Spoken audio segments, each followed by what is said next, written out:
Grr, arg.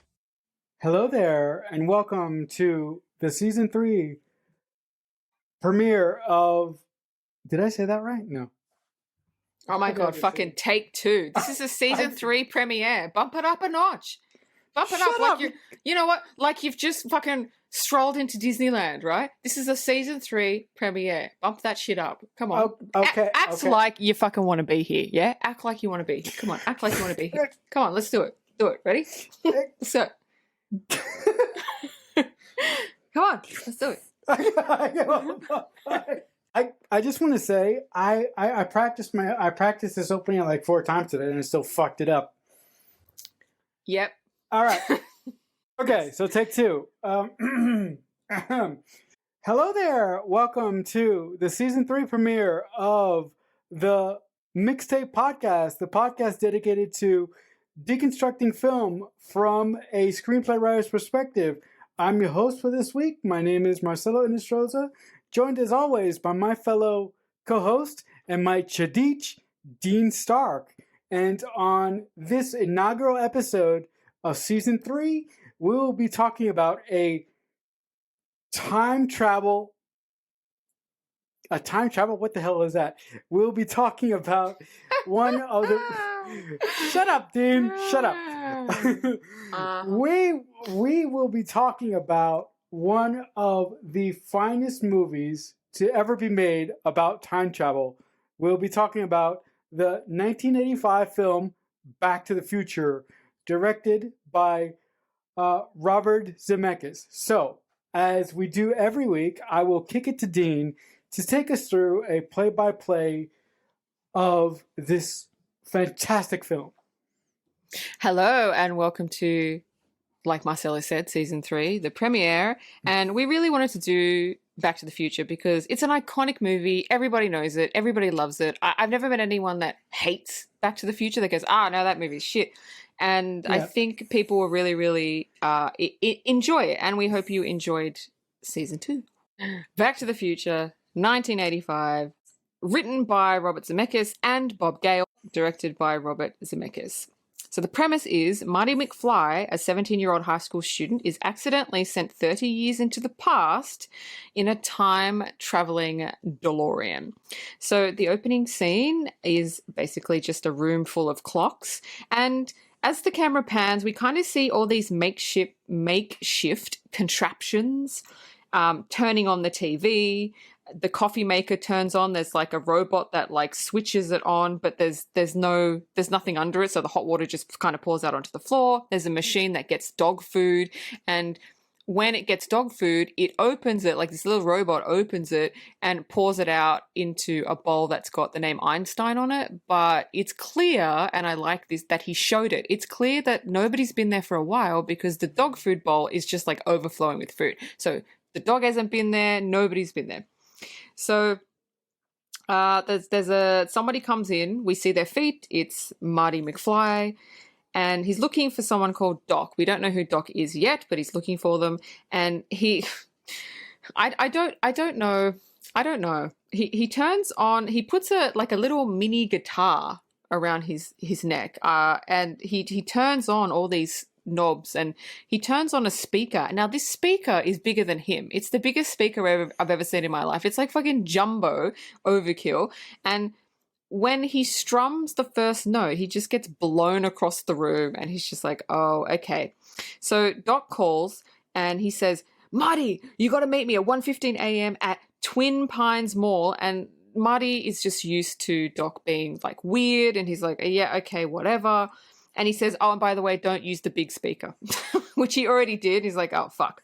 So I thought this part was funny. All the clocks start going off, and there's like 100 clocks, right? They all say 8 a.m. And he's on the call to Doc, and he goes, and Doc's like, great. Is that the clocks? All the clocks are 25 minutes late. And you never really know why he does this, but Marty's like, what do you mean? You mean it's 8:25 and not 8 o'clock? And he's like, yeah. So But with that scene, you can see Doc is an inventor, you can see he's odd, and then when Marty goes, shit, I'm late for school, then, you know, one of the most iconic songs ever starts playing, The Power of Love by Huey Lewis and the News, as he makes his way to school. That is the opening scene. What did you think? I really love the opening scene because, like you said, we already established from the get that Doc hasn't been at his house for a while. most of the most of his appliances in his house are run by robots.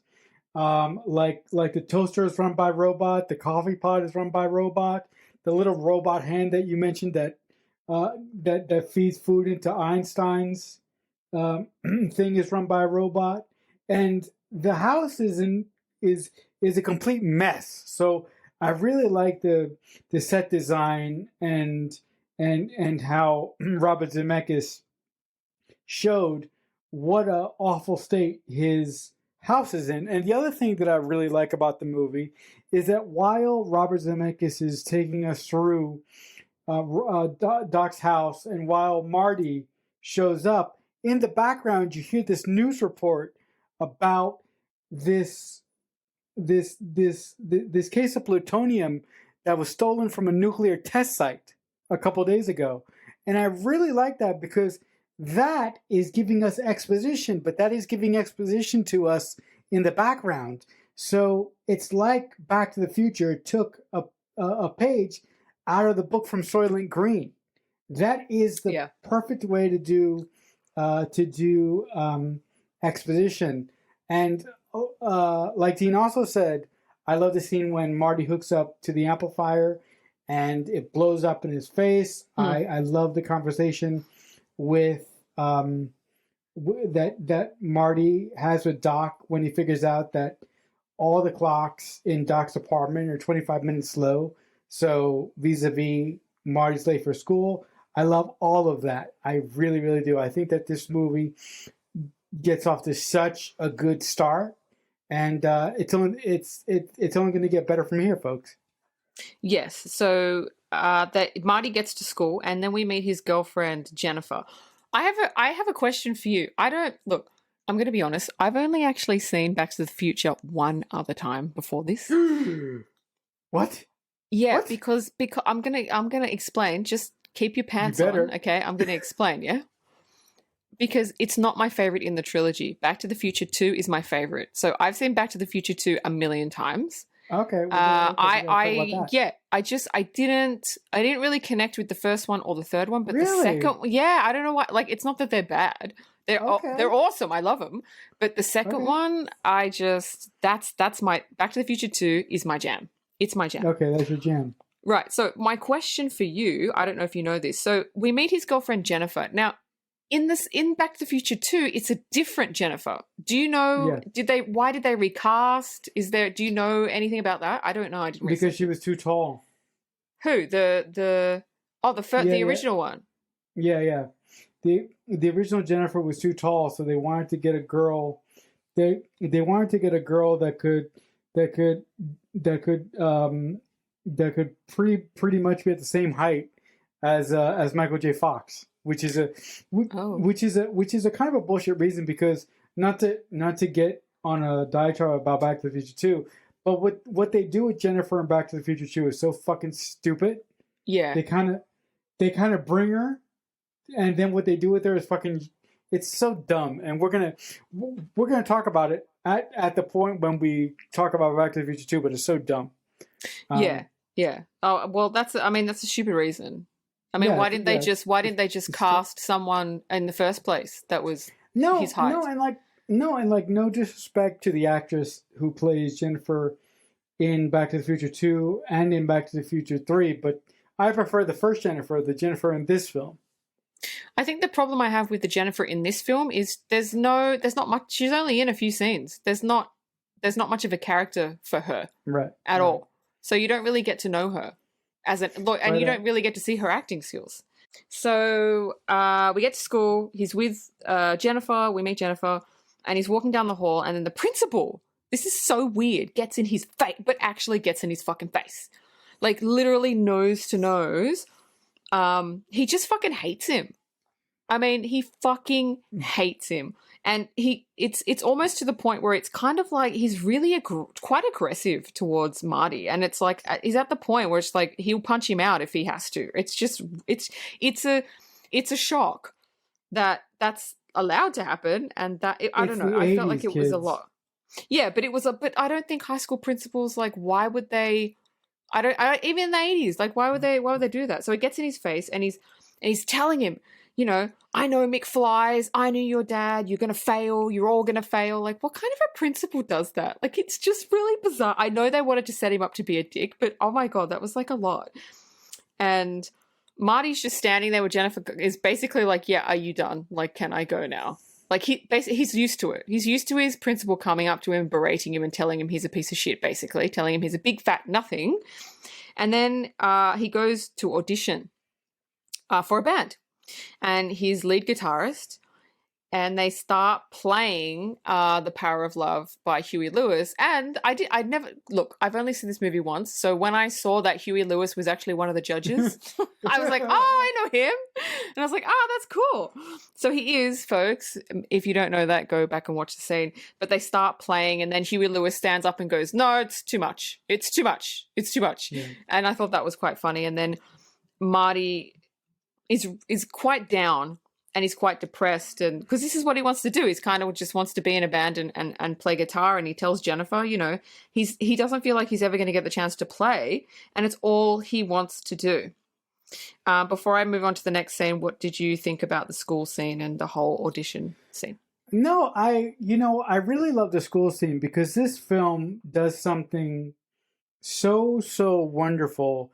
I've said it multiple times on this podcast. If you write a script correctly, you drop hats on the ground to pick up later on, and I feel that this film drops so many setup hats in the first part of this movie that it's so ingenious. So the encounter with Strickland in the hallway already establishes that Marty's family is a bunch of dropkicks, and Marty's family isn't well thought of, and the principal thinks that Marty isn't going to amount to nothingness, right? The scene of him trying out for the school dance establishes that he wants to be a musician, that he's interested in becoming a musician, and the scenes coming up also establishes things that are going to get paid off later on. And I love the way that Bob Gale and Robert Zemeckis did that. It was just so beautiful watching them drop these tons of these hats on the ground, and the way that they pick them up later on is just fucking fantastic. Yeah, it is. So now we're in the town square where the famous clock tower is, and now, just a little tidbit, that clock tower is still there. It's on the back lot of the Universal Studios. So if you want to go see the clock tower, it's there. So he's in the town square with Jennifer, and a lady comes up and she has a pamphlet. She says, "I'm raising money for the clock tower because 30 years ago lightning struck it and it hasn't worked since." So she gives him a flyer. On the ground. Hat on, huge hat on the ground. Huge hat. Huge hat on the ground. I love how this movie handles its story and its setup. Off you go. Yes, I do too. So Marty's at home. He arrives home and he walks into his house, and here we meet Biff and we meet his dad, George McFly. And Biff is a bully. You can see it's just by what he's wearing. You can tell he's a bully. He's towering over his father, George McFly, and he's treating him like a piece of crap, basically. And he's not treating you with any respect. And so what happened was, I think Biff crashed into his car. Now Biff is blaming him and saying he has to pay for it and all this shit. Is that what happened? No. He's Well, Biff is having the discussion with Marty's dad because Biff claims that the reason that he crashed the car is because the car has a blind spot. Right.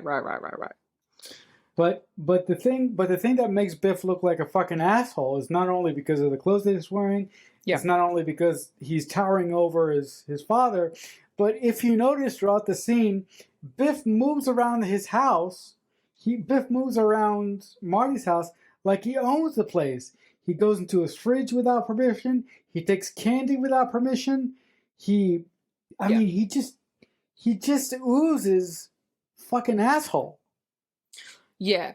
And Marty's dad is letting Biff walk all over him. He's very meek. He's very like, yes, yes, that's fine. He's like, I need those papers on my desk tomorrow, but not too early because I like to sleep in. You better do it. You better get it done right now. He's like, yes, Biff, yes. Yes, I'll. He's just walking all over him. And so right there you can see his dad is just, does not know how to put up boundaries, does not know how to say no, and anything that, he's just scared. He's just a scared man. So just within that, like, couple minutes scene, you can see that. Now Marty's looking at his dad like he just doesn't respect his dad at all. He's just like, oh my God, I don't think he says it, but he's just like, why do you let Biff treat you like this? Like in his head, like you can see that mulling over. So what did you, I mean, do you have anything else to say about that scene before I move on?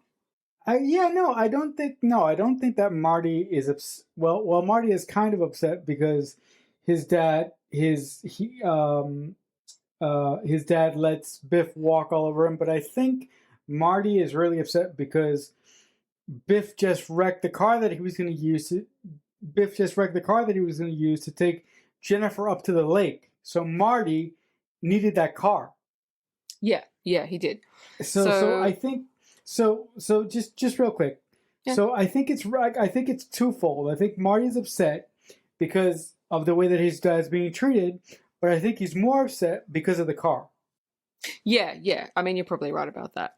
So, and we can see they're not really well off. Like they live in a house, but they're not, like there's just shit everywhere. And his dad looks like a clerk, like someone that works in an office. Yeah, he's got his a white shirt on with a little like name badge, and he's got glasses on. He just looks like a nerd. He looks like a nerdy office dude. And I'm bringing that up because at the end there's obviously an arc, and it's different. For pretty much everybody in this film, there's a really, really sizable arc. But again, the storytelling. I'm sorry, guys. I'm going to stop harping on this. The storytelling in this first part of the movie is so ingenious because it's like Bob Gale, Robert Zemeckis went, here, we're going to put pillars here, and here. And then when we get to the cool stuff, we're gonna build a house on top of all these pillars that we just put up. Yeah. So this, folks, is screenplay writing 101. Oh, I love this script so much. Yes. So the next scene, we're at the dinner table, and we meet his mum, which is played by Leah Thompson, and I just find it funny. Like, how old is Marty? Is he supposed to be like 17? Yep. So they've made Leah Thompson look like she's like 50 years old.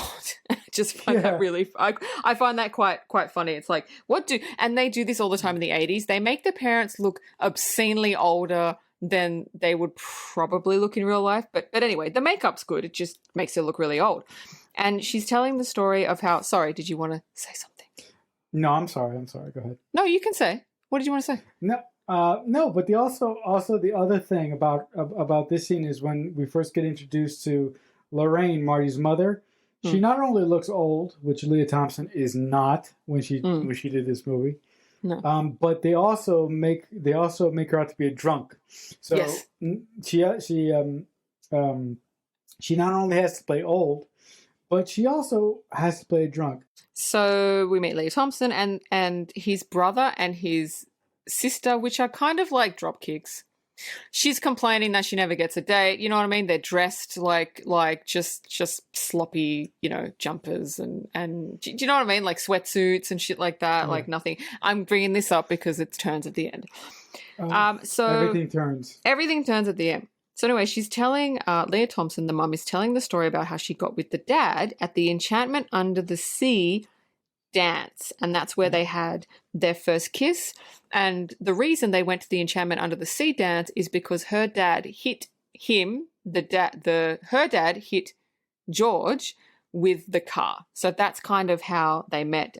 So she's telling the story how they went to the Enchantment Under the Sea dance and they had their first kiss. But the dad, George, is more interested in what's on the TV. He's not listening. He's going, oh, isn't that funny? What's on the TV? And the mum is just devastated. Like he's just acting like he doesn't care. He doesn't want to listen to when they first met. Nothing. They're not loved up. They're just together just to kind of be together. Moving on. Where are we? Oh, here we go. Marty, he's fallen asleep. And then he gets a call from Doc saying, basically, where the fuck are you? And he's like, oh, shit. So Marty arrives at Twin Pines Mall at 1:15 a.m. and he sees a white truck and he kind of goes up to it and the back comes down very ominously, very sci-fi like. There's like smoke and everything, and out backs and when the ramp goes down, a DeLorean, a nice, crisp, clean DeLorean backs out, rolls out of the truck. And Doc steps out of the car, and he's got crazy like white hair. It's like all over the place. He's wearing like a white jumpsuit that has like the poison symbol on the back. It's kind of like a hazmat suit without like the hat, the what is it, like the thing that goes over your head? And the headgear. Yeah, without the headgear, and and then he has a remote. He has like a massive remote control, and he starts remote controlling the DeLorean, which I always thought was really cool when I was a kid. I was like, oh, that's cool.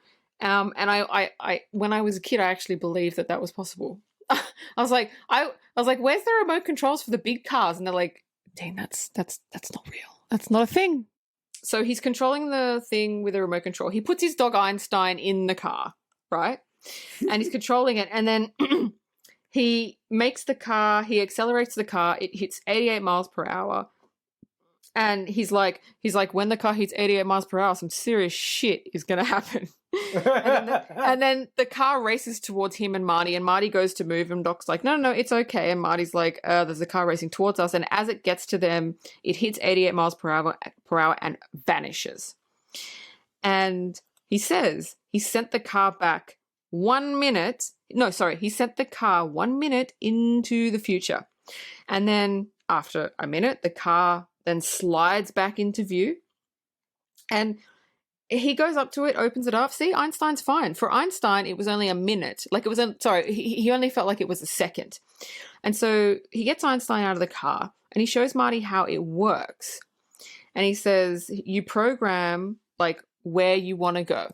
So what time frame you want to go, or if you want to go into the future, or if you want to go back in time, or like whatever time period you want to go in.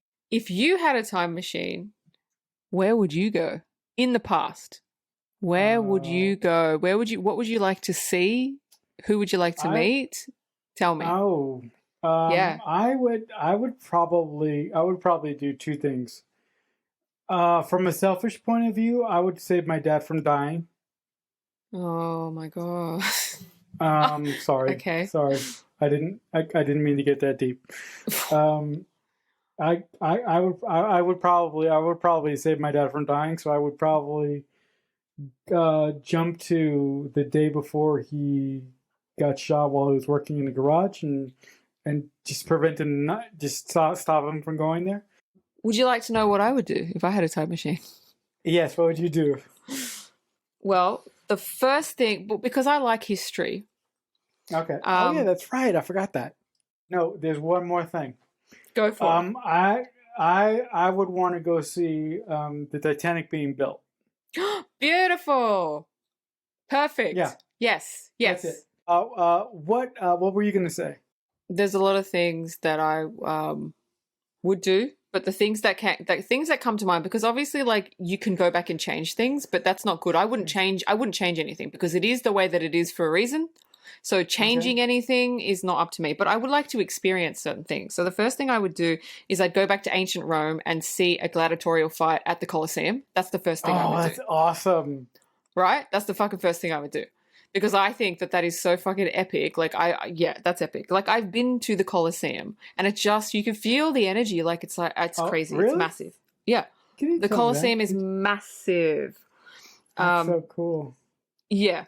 So I would do that. The second thing I would do is I'd go to ancient Egypt and see how they built the pyramids. I'm very fascinated on how they did that. Little green men, I'm telling you. I believe that too, but I want to see it. And continue. Just one more thing. Yeah. I want to see the birth of Christ. Because here's the thing, guys. I am an atheist. So if I would actually see the birth of Christ, I would come back to Dean and say, you know what? I need to rethink my stand on things. Okay, let's go on a tangent for 1 second, because I've heard people say that before. If I could go back in time, I would see the birth of Christ. Now, what does the birth of Christ have anything to do with the belief system? He hasn't done anything yet. Just because there was someone born named Jesus doesn't mean anything. No, but what I would do... Okay, go for it. I'm sorry, I keep interrupting. I'm sorry. No, go for it. But the thing is, the reason why I want to see the birth of Christ is because I want to see what actually happens to oppose what they actually write in the Bible. Yeah, but seeing the birth of him won't do anything. You're just seeing a baby being born. Okay. Okay. I'm not. Okay. Well, I didn't actually mean the birth of Christ. I meant his crucifixion. So you want to see him dying? Yeah, basically. But how does that change anything? Because you're just seeing a random person being crucified. Again, it's like the birth, right? How does that change a belief system? I'm going to explain something. Right? Okay. Because I've thought about this before. The birth and the death means nothing. What I would do is I'd go back to the era where he was doing his teachings. And I'd be like, I'd be like, okay, I would be one of his followers. Like, not like, do you know what I mean? And I would say, okay, is the Bible accurate? Was he actually teaching these things? Did he go to these places? Was there someone named Judas? I would be an observer, but I would observe his teachings, and that would make me go, okay, I'm a believer. Because you have to witness them actually doing it rather than their birth and their death, which really means nothing. I would actually want to go back to the Crusades to see like the forming of the Catholic Church. Right.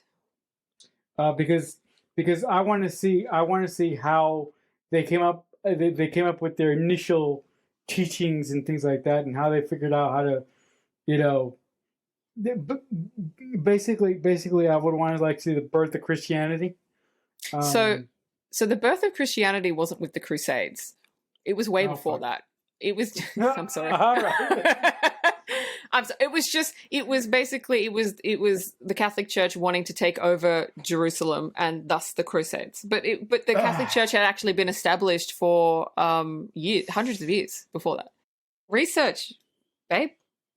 Research. Okay, sweetheart. So you want to press on? Is there anything else you'd want to go to? No, I don't. Just go. No? Just go.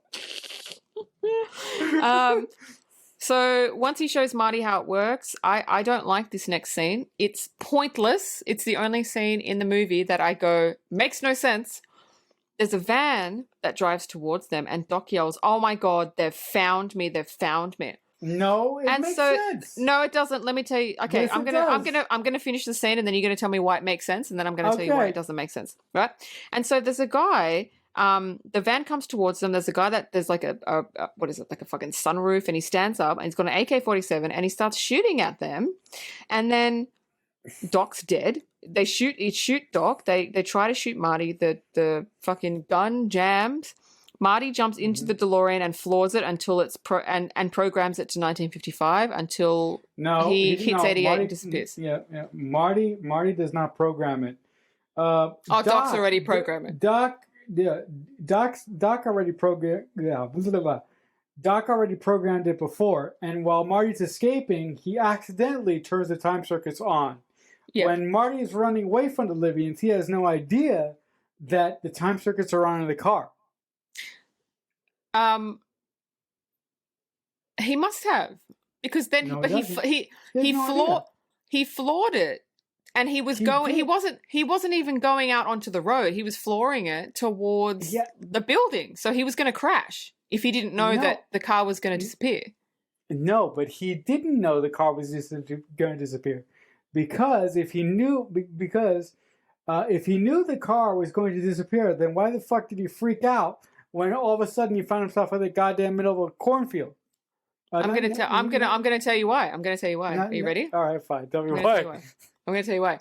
Because if you're in a DeLorean and it time travels, right?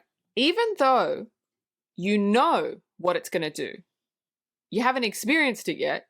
So when the car jolts you into another reality, it's gonna be shocking, whether you know what's gonna happen or not, right? You're gonna be like, "Oh my god, what the fuck?" And he didn't know where he was, and he's like, do you know what I mean? You have to kind of get your bearings. That's why I think he freaked out. But tell me what the point was of the Libyans. Please explain that. Okay, so the reasons why the Libyans show up at the mall and fucking want to kill Doc is because when Doc created the time machine, the basic internal structure of the car runs on regular gasoline. But in order to get the time circuits to work, he needs plutonium. So he basically stole the plutonium from the Libyans, and of course the Libyans found out that he stole the plutonium from them. So that's the reason why they showed up and basically shot him. So that's why they showed up. But didn't he steal the plutonium from a warehouse? No. He stole it from the Libyans because remember that moment when Marty McFly says, "So this sucker is nuclear?" Yeah. Right? And so he goes, no. This sucker is electrical, but I need plutonium to give this sucker the correct amount of power that I need, right? And then Marty goes, "Did you rip that off?" And then Doc goes, "Of course." And that's when he mentions the line from the Libyans. That's where he mentions that he stole it from the Libyans, because the Libyans. Okay. Check this out. I'm almost done.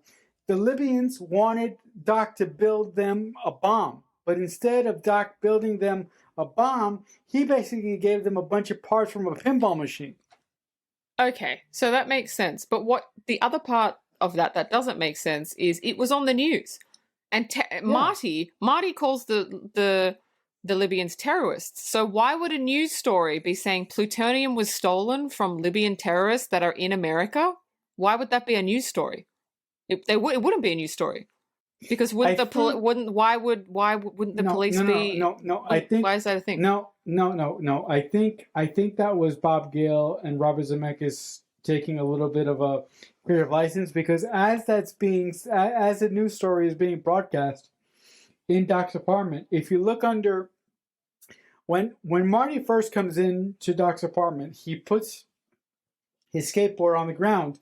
And the skateboard bumps, bumps against a case where it bumps, it bumps against a case that supposedly has plutonium in it. Mm-hmm. Yeah. Underneath his bed. Yeah. So I think that's why Bob and Robert Zemeckis had the news report running in the background. Okay, so they've just taken okay, so all right, so that's not so it doesn't make sense. They just put it in just for the exposition. Yeah. It's kind of like a writer's convenience. Right. Okay. So I'll take that. I'll take that. So thank you for explaining that. This is what happens when I've only seen this movie once before. Moving on in the story, the car ends up on a farm. Marty freaks out. He crashes into a barn. The family in the house hear this. They come to investigate what's going on. And they open the barn and they see the DeLorean crash. And Marty steps out. Now, Marty is wearing a hazmat suit. He got into it, changed into it before Doc got the plutonium out and put it in the car to power it up. He's in a hazmat suit and he gets out of the car and the family freak out because they think he's a fucking alien. Because, I don't know, in the 1950s, did they not have hazmat suits? I think that they did. I don't know why they would be thinking it's an alien. Very weird. But then Marty gets back. Marty basically does a whole freak out, tries to shoot him and all that shit. Marty gets back in the car and drives off. Yes, thoughts? So the whole thing about Marty looking like an alien coming out of the car, I think that's just because the comic book that the kid was reading at the time was about basically a monster in a hazmat suit coming to suck out people's brains. I think. Right. So I think the only reason that the family freaked out was because the son was reading that comic, and I also think that around the time, in the early 50s, people were a little bit more, a lot more gullible than they are today. Yes, I'll take that. That's true. Yes. Okay, so that's all I got for that. All right. Marty drives to where he lives, and it's all basically fields. Like, they're constructing his street, but it's still fields. There's no road. There's no anything. That's just like the entrance thing on either side. And he's like, oh my God. So he hides the car and gets out of the suit, and then he's just in his regular puffy, the puffy red vest that he's got, the iconic vest, and then he just starts walking. And then he walks into the public square, which he was in before with Jennifer, but now it's all 1950s. Everything is 50s. The cars, the movies playing, the way people are dressed, everything. And he's kind of like, what is going on? He picks up a newspaper, and it said, and the date is November 5th, 1955. He starts to freak out a little bit. He walks into a milk bar and tries calling. He's like, can I use your phone? He's like, yeah. He tries calling Doc. There's no answer. I thought this was quite funny because this is basically the exact scene from Back to the Future 2. It's just the second one is futuristic. Yep. So he sits down. The second was the 80s. Yeah. Cafe 80s. Yes, Cafe 80s. That's right. So he sits down and he tries to order 80s drinks. So he orders a tab. And the guy goes, what the fuck is a tab? And then he goes, all right, give me a Pepsi free. And he goes, mate, you're going to have to pay for your stuff. By the way, we didn't even get Pepsi free here in the 80s. I don't even know what that is. No, but I was like, oh, that sounds fun. That's no, but Pepsi free is actually, it's not a free Pepsi. It's a brand of Pepsi. No, I know it's a brand, but we didn't get that particular brand here. No? And so, no, this is Australia. We don't get half the shit you have. Don't remember. We're fucking backwards here. Yeah. So he goes, just give me some. I feel so sad. You should feel bad for us. You should feel fucking bad for us. So he goes, look, just give me something with like no sugar in it. And so he gets a coffee, and then you hear McFly, and he turns around and he sees Biff, a very, very young bully Biff with his cronies. And then he realizes that Biff is not looking at him. Biff is looking at the guy sitting next to him. And then he realizes the guy sitting next to him is actually his dad, George McFly, but like his age. And so he starts, you can see Michael J. Fox is so good because he starts freaking out, but not externally. You can see him internally freaking out, which is just such good acting, I think, from him. So Biff walks in, and his goons are demanding his dad do his homework. So basically, his dad George has known Biff for his entire life, and Biff is still a bully. Like, when he was in high school, he got his dad to do his homework, and now he's getting his dad to do his work for him. Like, nothing has changed within like 20 years. It's the same old shit that's going on. So what do you think about that scene? Yeah, well, first I just need to give a shout out to the production team on Back to the Future. All three movies, the way that they have sort of 1950ized the Hill Valley, Times Square, from the street signs to the street windows to the sidewalks. It's just amazing what they've done. And the scene when Marty goes into the diner and runs into his dad and runs into a younger Biff. That scene is basically the same scene from earlier in the film. The only difference is that the scene in 85 is them as older adults, being Biff and his father, and the scene from 53 is them as young teenagers. So again, like Dean said, it's the same relationship, but it's just different somehow, and it's just really great how Marty's dad has been dealing with this fucking asshole for his entire life.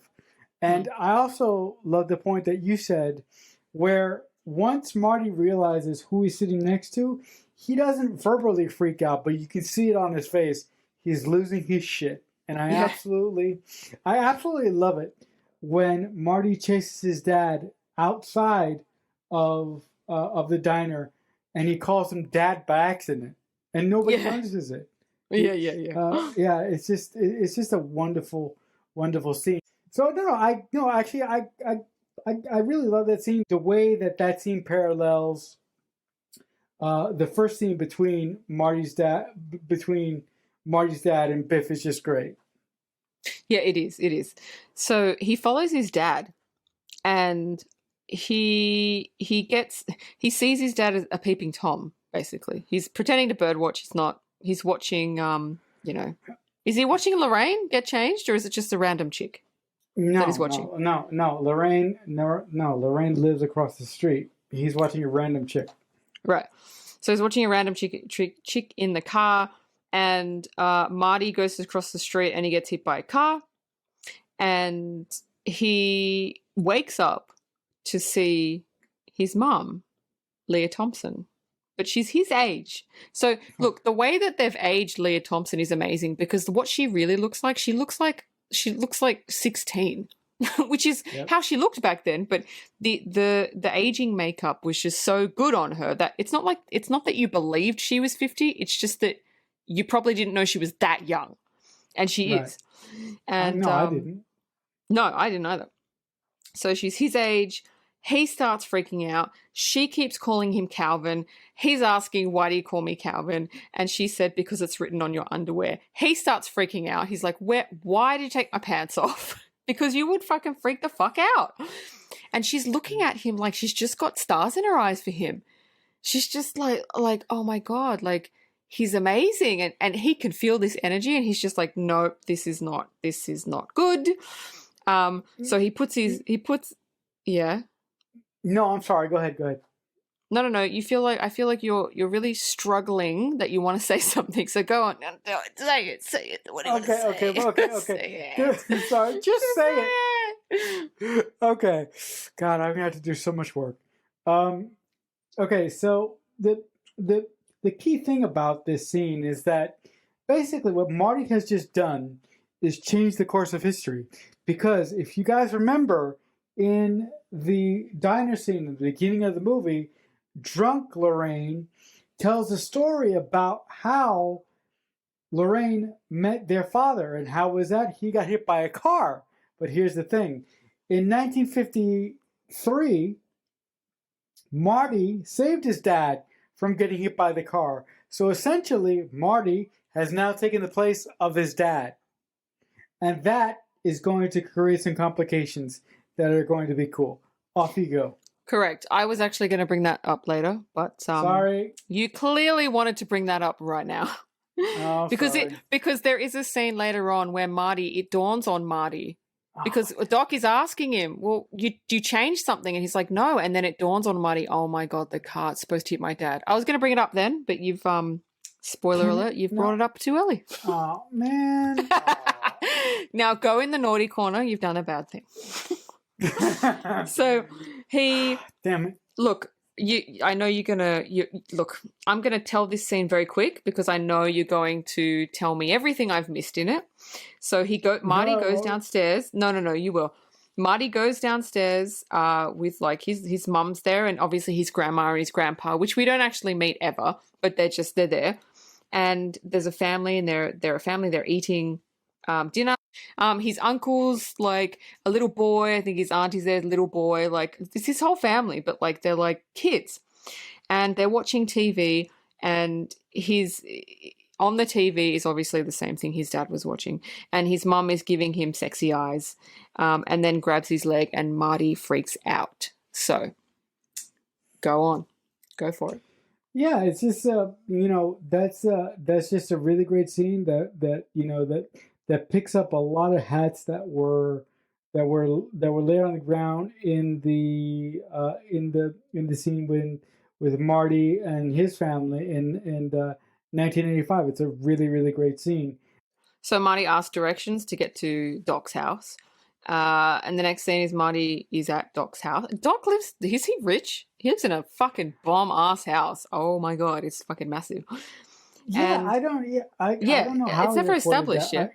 I don't know if that's ever established how No. how Doc, well, maybe he inherited money, I guess. I don't know. I don't care. It's just never really established. So he gets to Doc's place. He knocks on the door. He tries to explain he's from the future. He needs help with a time machine that Doc has not invented yet, but he will. And Doc doesn't believe him. And then he mentions something called the flux capacitor. And Doc just looks at him, and you can tell on his face, he's like, he doesn't say it, but again, it's such good acting from Christopher Lloyd. He just looks at him, and it's like, it dawns on him. Like, he knows. It's like, how the fuck do you know what a flux capacitor is? Because he's fucking made that up, which you'll see in the next scene because he shows him a picture of it. And then Marty takes him to the DeLorean, and Doc shows him the picture of a drawing. He goes, I just drew this and I called it the flux capacitor, basically, like, I believe you. And Marty shows him, like, in the car, this is the actual flux capacitor. And so now they're on the same page. Go for it. Yeah, again, that's a really great scene. And the thing that makes that scene so great is because the way that Marty gets the younger version of Doc to believe him is because back in the parking lot in 1985, the old version of Doc, or the older version of Doc, tells Marty the whole story about how he came up with the idea for the thing that makes time travel possible, the flux capacitor. So if Doc didn't tell him that story, he wouldn't have had a way to convince the younger version of Doc that he was actually a time traveler. So again, that's great plotting and great paying off by Bob Gale and Robert Zemeckis there. Yes, I absolutely agree with that. So we go back to Doc's house. Marty's showing him what he filmed, because when he left in 1985, he was filming him with an old school JVC camera. It was in the car, and so what he's done is just hooked it up to an old 1950s TV. I don't know how you would do that, but let's just fucking ride as convenience. Yeah, but wait a minute. Whoa. Let's linger on that for just a second. That shouldn't be possible because there's no way that he could do that. How the hell do you? No, that's what I'm saying. It's just right as convenience. You couldn't do it. Right. The cable, like the plugs in the back of the TV, like they wouldn't even have plugs. It would literally just be like the power. Yeah. No, but also, I'm gonna get off this in a second. 1950s TVs didn't have any external ports in the back. They just had that big giant thing. Yeah, that's what I just said. It just had the power. Oh, fine. Go. Okay. So, where the fuck am I? All right, here we go. Marty shows him what he... distracting you. You're distracting me. Jesus. Okay, Marty shows him what he filmed just before Doc kind of got shot, and that convinces Doc, because he goes, oh my God, look how old I look. Oh my God. So that convinces him he's from the future, blah, blah, blah. Doc says he doesn't know, and I thought this was quite funny, he doesn't know where to generate 1.21 gigs of although he calls it a name that's like really, really fucking old school. We call it gigs now, but he called it, what did he call it? Gigawatts. Gigawatts. Yeah, we call it gigs now. Gigawatt? No, that's what they used to call it. That was the name they used to call it, but then they turned it's gig, gigs. Right? 1.21 gig of electricity, because that's what he needs to generate to get Marty home, and it would take a lightning strike, which it's already been established, hat on the ground. When the woman came up to Marty in the square before with Jennifer saying there was a lightning strike 30 years ago. Oh, look, where is he? He's fucking there 30 years before. So we know they're going to use that's it. We know they're going to use the lightning strike. 1.21 gigs of electricity is really laughable now. It takes 1.21 gigs to run my fucking TikTok app. Like, honestly, it's fucking laughable.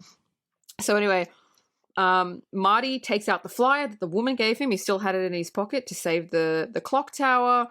At 10:04 p.m., the lightning will strike the clock next Saturday. Now, Marty says, this is great. We have everything we need. I can hang out in the 1955 for a week. And then Doc shuts him completely down and says, no, you fucking can't. You can't leave the house. Have you seen anyone you know? Oh, I might have seen my parents. And then he gets even more annoyed. He goes, no, you can't do that. You can't see anyone. And so Marty's like, oh, fuck, I can't even explore 1950s. So no, he can't. He says he can't risk changing things. And then Marty says, yeah, he bumped into his parents. And then he pulls out a photo of him and his siblings from his wallet. And his brother is beginning to disappear. And it's at that point that he realizes he doesn't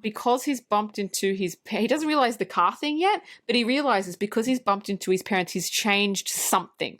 And Doc knows he's changed something. So now he has to venture into the 1950s because he has to change it back. But at that point, he doesn't know what he's actually changed. So what are your thoughts on that scene? Yeah, I think, you know what? The great thing that this movie does is it really handles time travel logic really, really well. It basically goes off the creed that everything that you do in the past has an effect on your future. And I just really, really like that about this movie because I've seen a lot of movies having to do with time travel, and none of them really do time travel well. I think Back to the Future is one of the best movies to handle time travel that have been made because, listen, it doesn't work all the time, but in this movie, it works particularly well because it makes sense. Yeah, it does. It does. I mean, it does make sense. So the next scene, Doc and Marty go to the local high school. And I love this scene. I think it's so hilarious. He's like, which one is your dad? And then you see the guy, obviously his dad that he was sitting next to in the milk bar, walking down the hallway. You know, he goes, oh, he's that one. And his dad's getting picked on. His dad's got a sign on his back that says, kick me. He's getting tripped over. His dad's not fighting back. Like, his dad is just like a weakling. And then Doc goes, maybe you were adopted, which I thought was quite funny. And then he realizes, it clicks. This is when it clicks in his brain. Oh my God, the car. He goes, oh my God, my dad, he recalls his mum telling him the story. He said, I was hit by the car. It was supposed to be dad. That is how my dad and my mum meet. That's how they go to the Enchantment Under the Sea dance. They have their first kiss, and that's it. And then that's when he realizes, oh shit, this is what I changed. And so he grabs his dad. Right, he's dressed in 1950s. He grabs his dad and he pulls him over to his mum, and he goes, so they can meet, but she is more interested in Marty because obviously, you know, she thinks his name's fucking Calvin Klein. Marty then dad. She doesn't even acknowledge him. The dad is really, really quite nerdy, doesn't know what to say.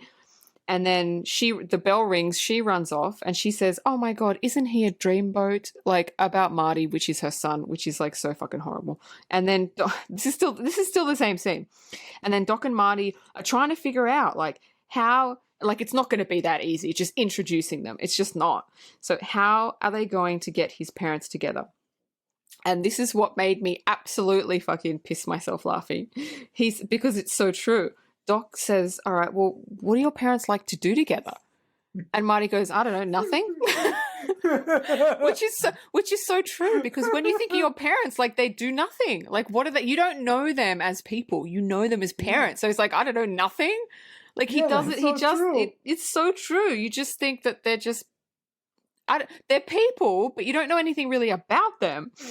And then he sees the Enchantment Under the Sea dance poster, and he remembers that's where they had their first kiss. So he has to come up with a plan to get them there to have their first kiss. So what do you think about that whole scene? I loved it. I thought it really, really pushed the story forward. I think, you know what? I think it's a wonderful, wonderful scene because, like you said, in this scene, Marty basically realizes what he's done. And this scene really introduces the journey that Marty's going to be on for the rest of the film. He basically has to find a way to get his mom and dad together. And if he doesn't do it, he's going to be zapped out of existence. So I love the stakes that are introduced in this scene. And then Doc mentions the Florence Nightingale effect, where patients fall in love with their nurses. He says the line about the earth being heavy. There's so many good lines in this particular scene, but I love it ultimately because this is the scene that really introduces what the conundrum that Marty's going to have to deal with for basically the second half of the film. Yes. So Marty catches up with his dad in the cafeteria, and he says to him, listen, you got to ask Lorraine, like his mum, you got to ask her she wants you to. She wants you to ask her to the dance. And his dad's like, I don't know. And he's writing. He goes, what are you writing? He goes, I'm writing a sci-fi thing. He goes, I didn't know you did that. Like, he knows nothing about his dad. He goes, I didn't know you did that. He goes, yeah, no, I do that. He goes, oh, okay. So he's like, no, go ask her out. Go ask her out. And he's just so manic. He's so unsure of himself. He's like, no, I don't think I should do that. I'm not going to do that. And then Marty sees Biff annoying his mother, just being really grabby, just being a bully. And he intervenes. And then he intervenes, and Lorraine loves him even more. And he turns, and basically his dad George has just bolted. He's just run away, and he's just like, fuck.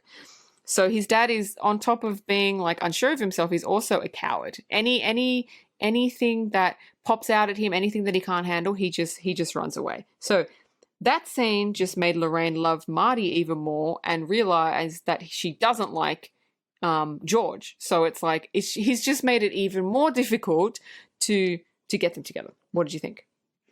Yeah, George in this scene, we do find out that George, when he was a kid, had aspirations that obviously when he became an adult, he didn't pursue, But the other thing that we find out about George is that he's basically a spineless jellyfish.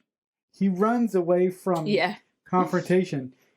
I think this is a wonderful scene, and the thing that's really sad about it is Marty is trying to build up George's confidence, but everything that happens in this scene basically dissuades George from being able to ask Lorraine out because the way that Marty stands up to the younger version of Biff sort of shows his father that he's not good enough, and that sort of forces him, causes him to step back in the background and just piss off. So I didn't like the next scene. I thought it was major writer convenience to push the story forward. I thought they could have done better. We're with George. He's sleeping. He's in bed, and he wakes up and he's got headphones on. And Marty is dressed in his hazmat suit and is standing over him while his dad's sleeping. His dad he presses play on like a cassette tape, and Van Halen starts playing really loud. And his dad's like, instead of taking the headphones off, he just leaves them on, which I thought was very strange. If something, you know what I mean? You've got headphones on; they're not super glued to your ears. Take them off. So anyway. He says, oh, who are you? Who are you? Because again, in the 1950s, nobody knows what a fucking hazmat suit looks like. He says he's Darth Vader from the planet Vulcan.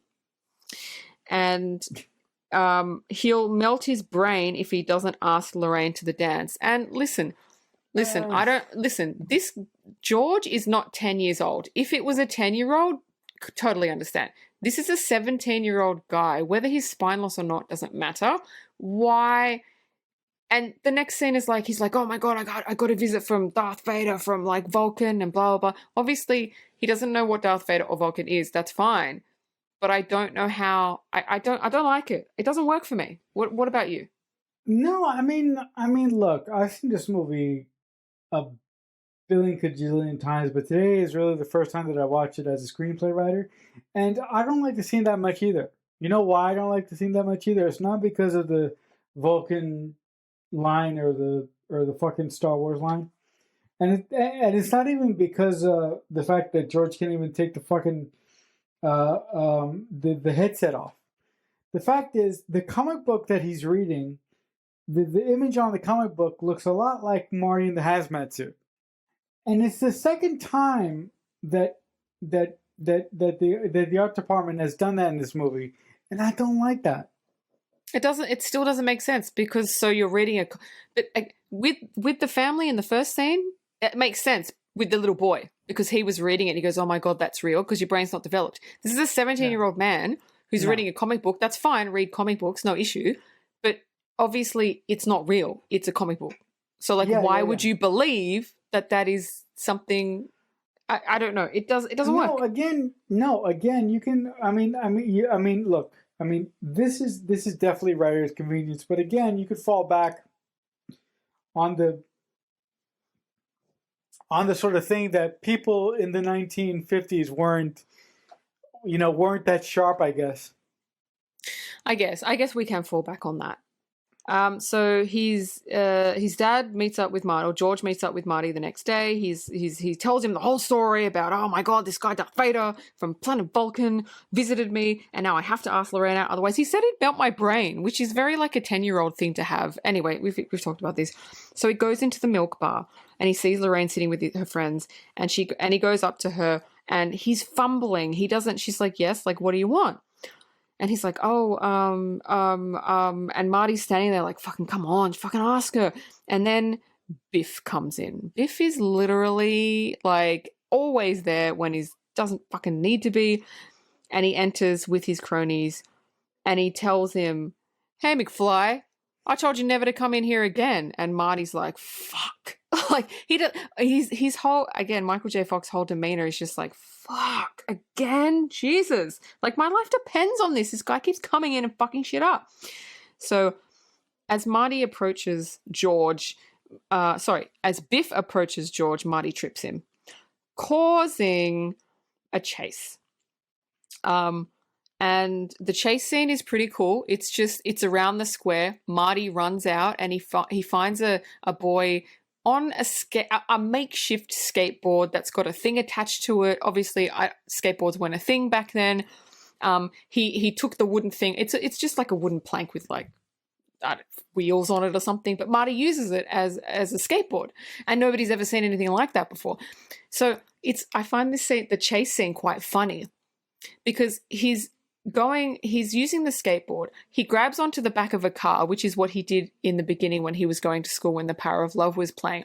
But he doesn't seem to leave the square, because it's like, oh, obviously if you're holding onto the back of a car, you're good. Like, you're good. But the car seems to be going around in circles, which is why Biff catches up to him. And I was like, what the fuck? Like, the town square is literally the only place that these cars, they must just fucking circle. I don't know. That is so weird. It's so weird. Because Biff keeps getting him. And I'm like, but he's holding onto the back. Where is he skateboarding? Like, I don't, that made no sense. Yeah, no, but holy shit. As you were talking, I'm like, wow, the geographics of the chase don't make sense, because they're basically don't make circles. Sense.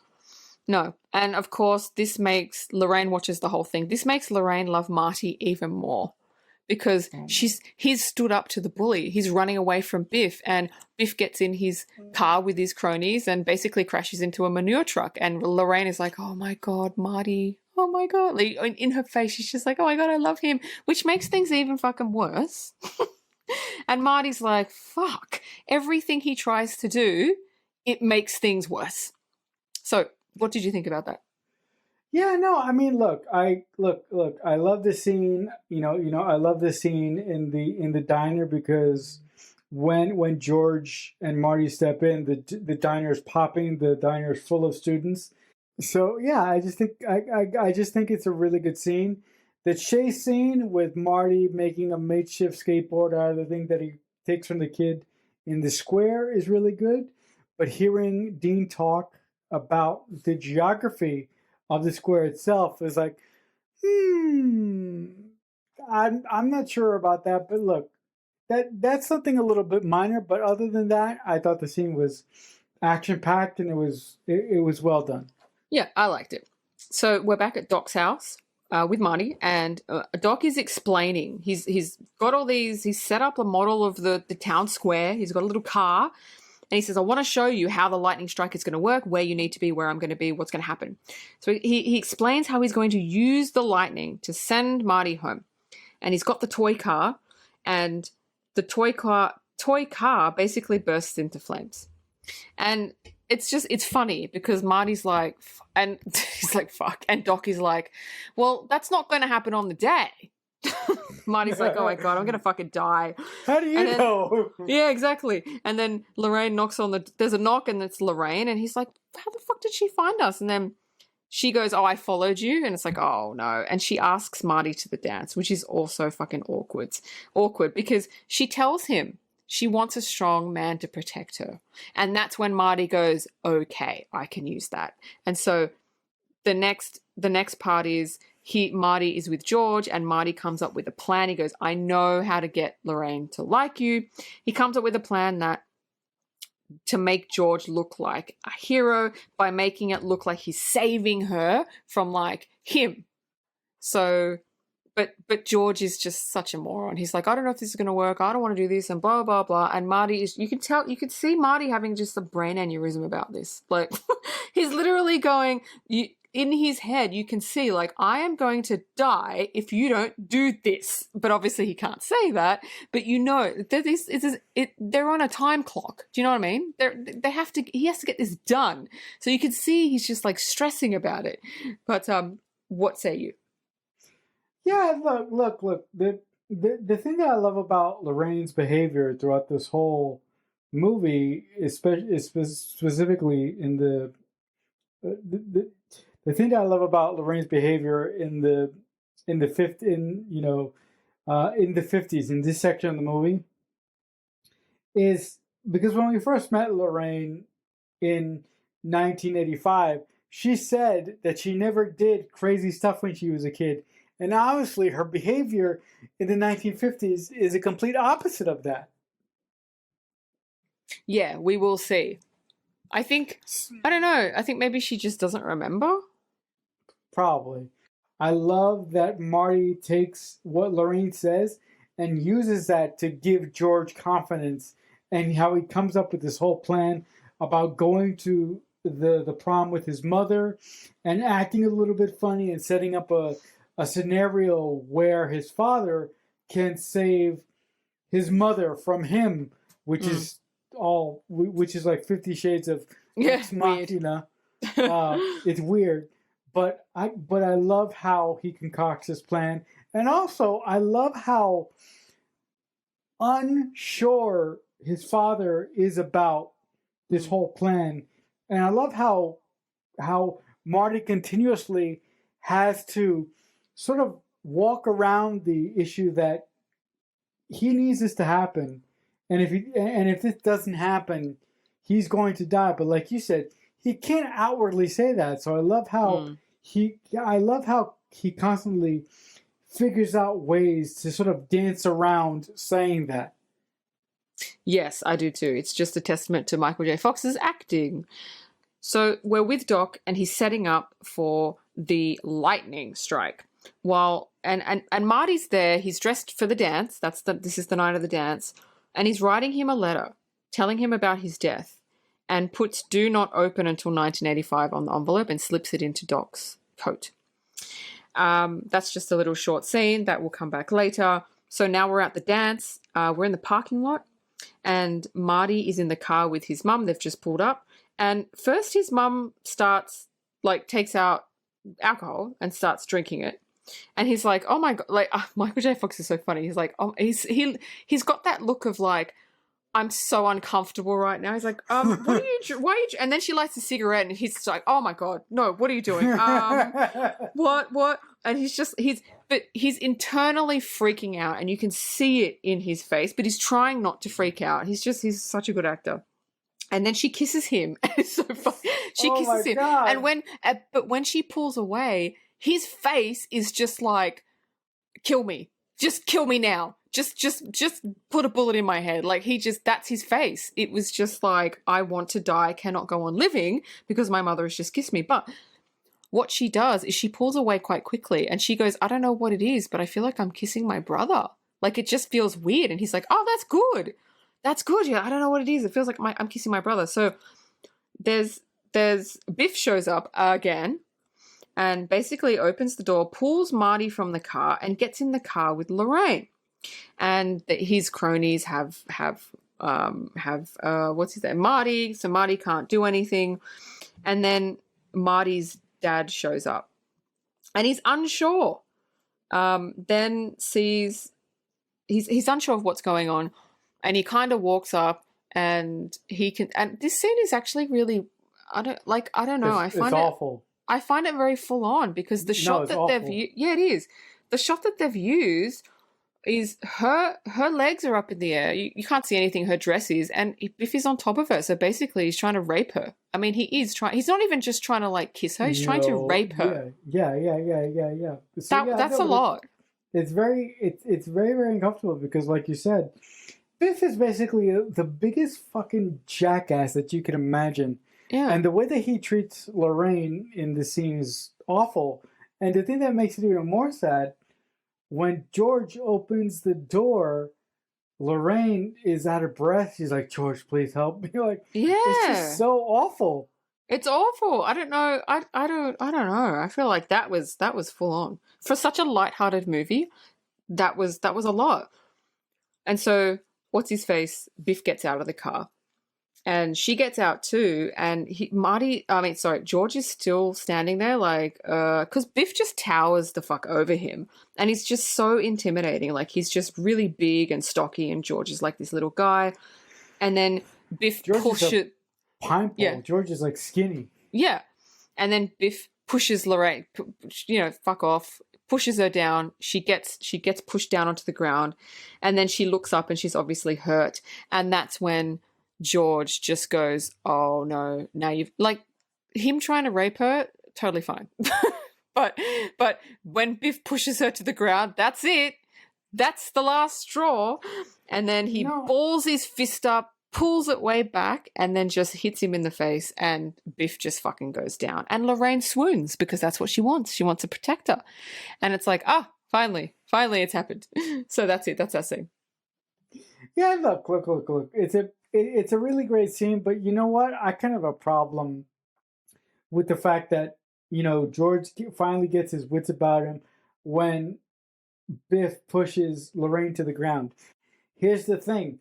He should have got his wits about him when his future wife was about to get raped by a bully, because come on, man. But listen, regardless of what Dean and I think about the setup of the scene, I think it's a really, really great scene because throughout the entire movie, both in 1985 and both in 1955, thank you. Marty's father has basically been getting the shit kicked out of him for this entire movie, and it was really great for him to have a hero moment and to knock out the bully and to get his future wife.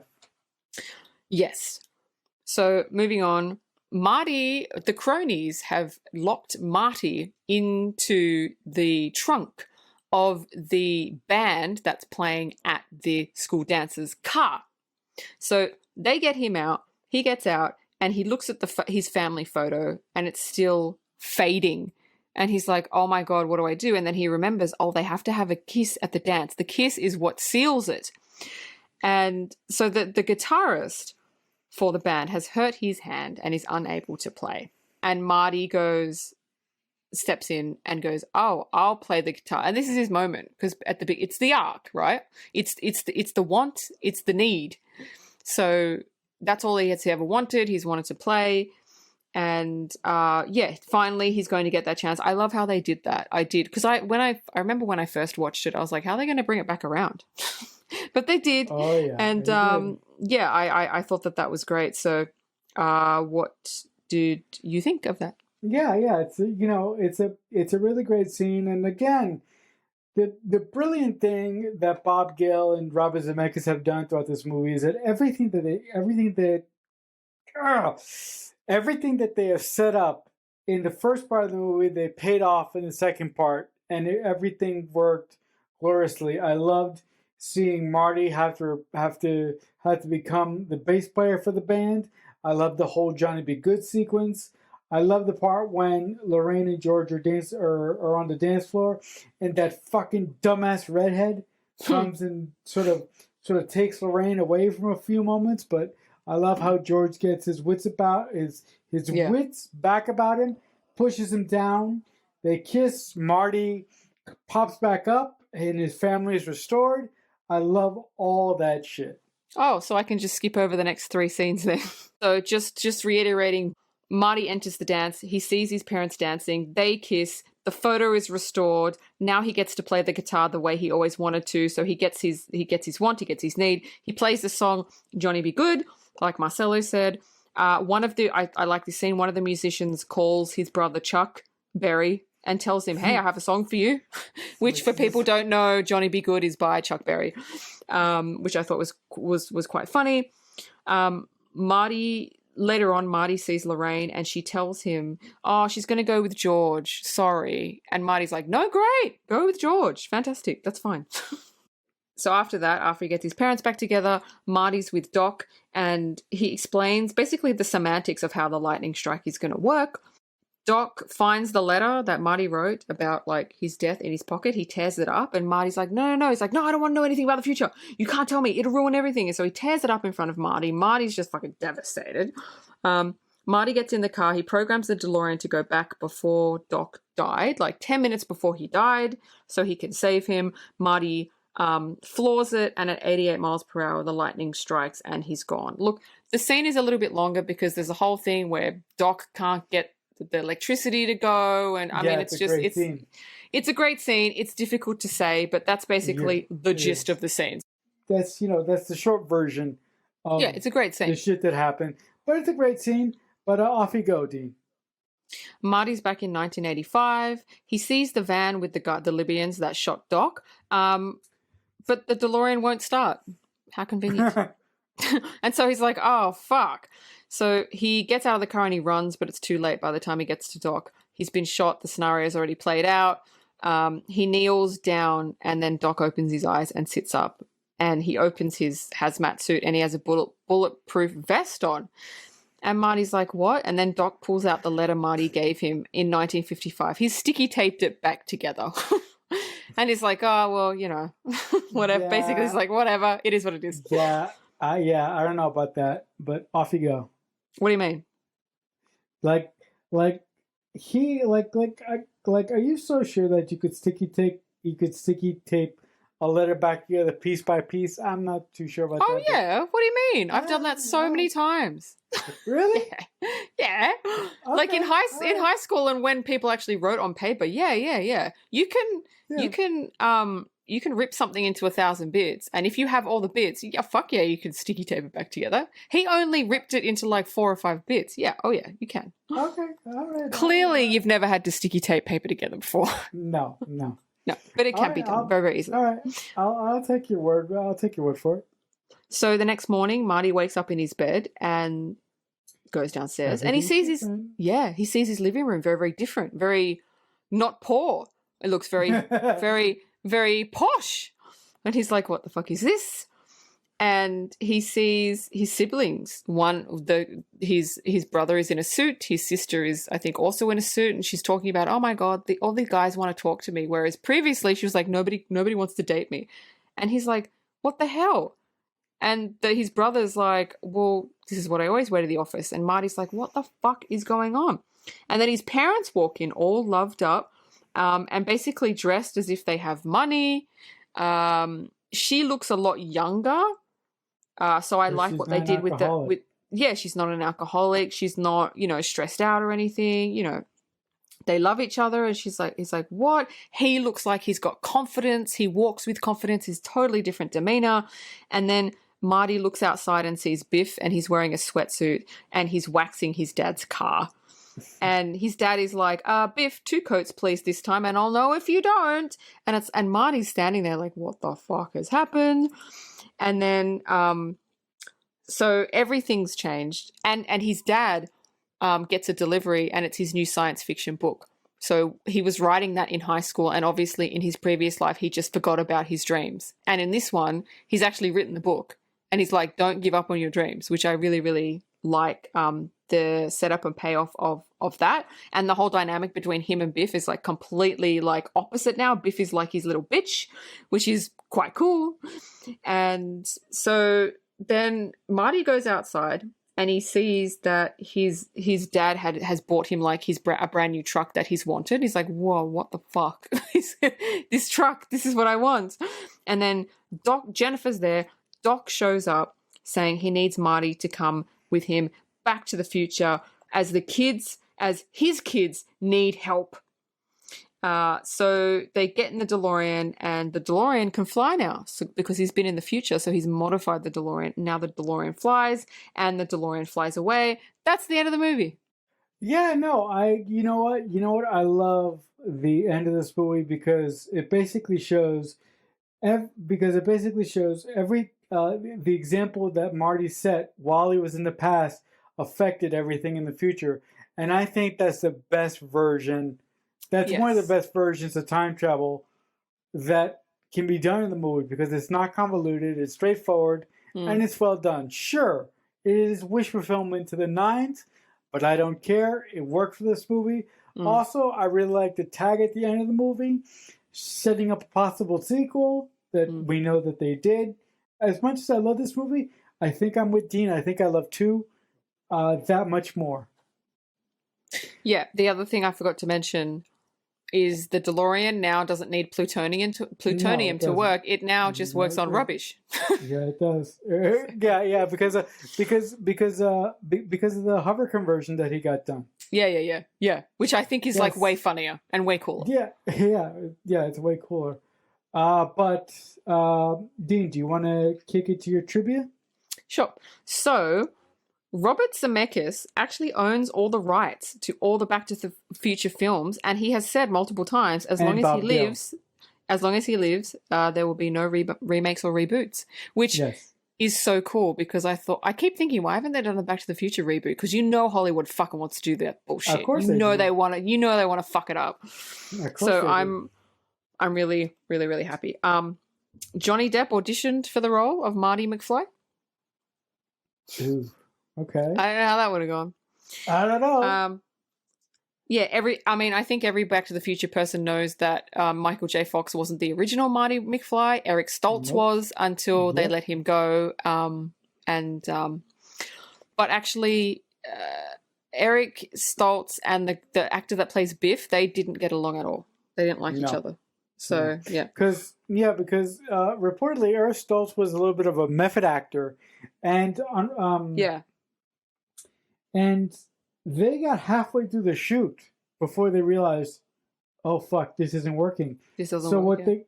So what they had to do was I don't want to say that just in case it's in your trivia, but if it's not, I'll add it. No, say it. It's all right. Say it. So after they replaced Eric Stoltz with Michael J. Fox, what poor Michael J. Fox had to do, because at the time he was filming Family Ties, so he would film Family Ties in the day, and then he would shoot all the Back to the Future stuff at night. So basically, Michael J. Fox, for about 2 or 3 months, was getting no sleep at all.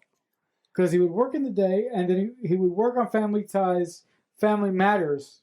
No, what is it? Family Ties. Thank you. Family Ties during the day, and Back to the Future, the first Back to the Future, at night. So, I mean, That's similar to Scream yes. 2 with Yes, I Neve was just Campbell about and to say that. yeah, Party of Five and Scream 2. She did those simultaneously. So yeah, actors, man. Yeah.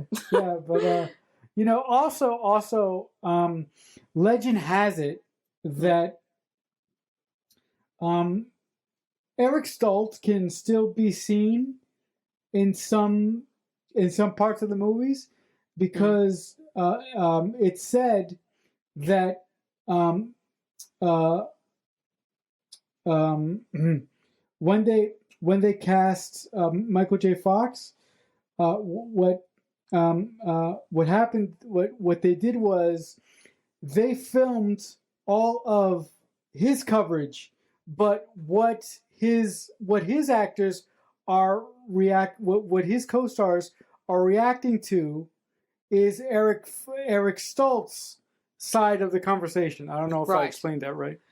We got there in the end. We did. That makes sense. That makes sense. Yeah, but I just thought that was a really cool. That is cool. Sort of editing technique. I hope you guys understood what I'm trying to say, but yeah, I think it was pretty clear. Yeah. They react. Yeah, I understood. Yeah, but off you go. What else you got? From when the film wrapped to release, it was 9.5 weeks. That is probably the shortest time frame ever. that is not bad at all. The script was rejected 44 times. Oh yeah, from multiple studios. Yeah. Nobody wanted it. This script was Bob Gale and Zemeckis took this thing all over town. And everybody said no to it. And even Disney said no to it. And the reason why Disney said no to it is because they didn't like the relationship between Marty and the mother. Yes, correct. I don't know if people have noticed this, but Billy Zane actually plays one of Biff's friends. His first acting role. I did not notice that. Go back and watch. Billy Zane is one of them. Huh. What is this? Okay. This is my last one. Okay. The film was banned in China because the Chinese government said it disrespects history. What? It's not banned anymore, but when it first came out, it was banned. Oh my! That is. I'm not even surprised. I'm not even. They ban horror movies. Of course they do. On that note, that'll do it for the season 3 premiere of the Mixtape Podcast. Listen, guys, if you want to reach out to us to tell us how awesome we are, or if you have any requests for any movies that we should do in the future, you can just reach out to us by emailing us at themixtapepod@AOL.com. If you send us any emails on there, we will shout you out on the show.